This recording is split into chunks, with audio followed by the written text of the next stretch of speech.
soit f une fonction dérivable en un réel petit a de l'intervalle i, soit h un réel non nul tel que petit a plus h appartiennent également à l'intervalle i.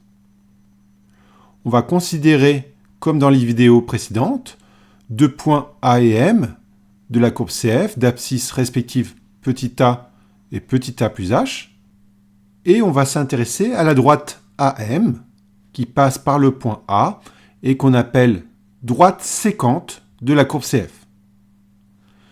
Propriété, lorsque h tend vers 0, la droite sécante AM tend vers une position limite qui est la droite qu'on va appeler T, qui passe par A et qui a pour coefficient directeur f' de A. Donc, lorsque h tend vers 0, le point M va se rapprocher de plus en plus du point A, et les droites ici séquentes, que j'ai représentées ici en orange, se rapprochent de plus en plus de cette droite rouge, T, qui passe par A et qui a pour coefficient directeur f' de A. En effet, nous avons vu dans les vidéos précédentes que le coefficient directeur de la droite AM, c'est le taux de variation de la fonction f entre a et a plus h. Et puisque la fonction est dérivable en a, on sait que ce taux de variation va se rapprocher de plus en plus de f' de a quand h tend vers 0. Donc la droite rouge, qui est la position limite des droites AM, a pour coefficient directeur f' de a. Définition. Soit f une fonction dérivable en un réel petit a de l'intervalle i. La droite t, que nous venons de voir, passant par le point A et de coefficient directeur f' de a, est appelée tangente à la courbe CF au point A. Exemple. Soit f, la fonction définie sur l'ensemble des réels R par f de x égale x carré plus 1, et CF sa courbe représentative dans un repère orthogonal, déterminer une équation de la tangente t à la courbe CF au point A d'abscisse 3. Première étape, il faut trouver les coordonnées du point A. D'après l'énoncé, on sait que c'est le point A d'abscisse 3. Comment trouver son ordonnée? Eh bien, on sait que le point A est sur la courbe F. Donc, l'ordonnée du point A, c'est tout simplement l'image de 3. L'image de 3, donc 3 au carré plus 1, ça fait 10. Donc, les coordonnées du point A sont 3, 10. Passons ensuite à l'équation de la tangente t. Alors, tout d'abord, la tangente t existe bien, car nous avons démontré dans la vidéo précédente que la fonction f était dérivable en 3. Et on a démontré aussi que le nombre dérivé en 3 était égal à 6. Par conséquent, une équation de la tangente t est de la forme y égale ax plus b, où a c'est le coefficient directeur de la tangente et b son ordonnée à l'origine.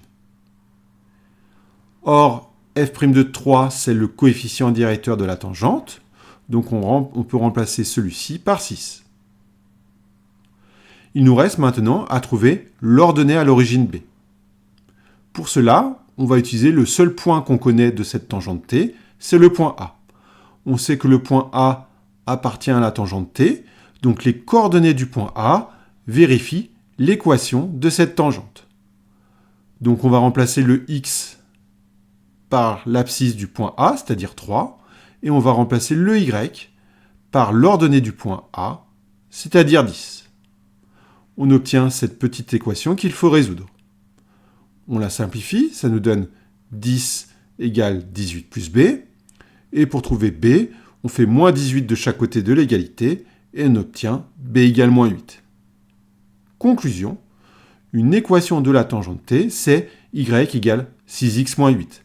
J'ai remplacé ici l'ordonnée à l'origine par moins 8. Dernière question, tracez la tangente t dans le repère ci-dessous.